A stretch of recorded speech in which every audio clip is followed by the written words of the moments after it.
Day with a stop in Green Bay.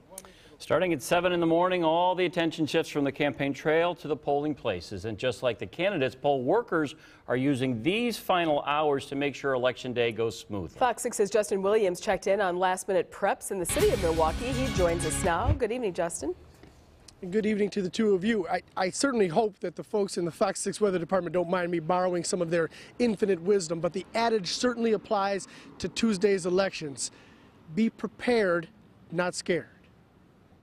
Election Commission, how may I help you? The questions keep coming at Milwaukee's City Hall as everyone from voters. I just had a question on how do I register to vote? To poll workers. I'm an election inspector tomorrow, and I couldn't find my book. Gets ready to bring on the ballots.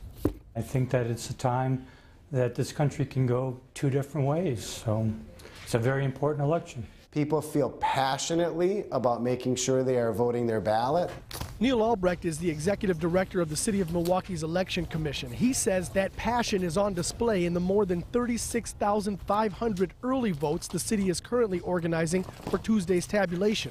That's roughly 5,000 more early ballots than were cast in the 2008 elections, and in significantly less time. And a lot of people exercised the opportunity to do it early because they were concerned that something would come between them and voting on Election Day. In an effort to prevent this from happening to voters heading to the polls Tuesday, Albrecht shares a few suggestions.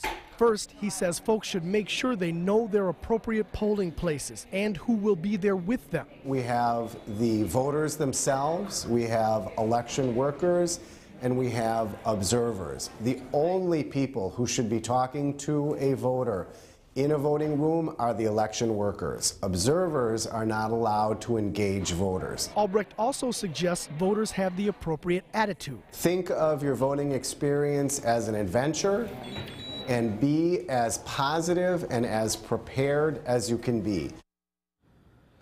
I know Albrecht called it an experience there, but he says that folks who want to make that experience a little less adventuresome may want to avoid heading to their polling places between the hours of 7 and 9 a.m. Those tend to be peak voter turnout hours, and the polls tend to be packed around that time.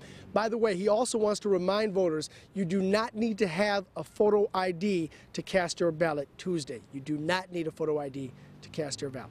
That is the latest from the north side of Milwaukee. I'm Justin Williams, Fox 6 News. All right, Justin, thank you for that heads up. You know who else is gearing up? We are. You can count on Fox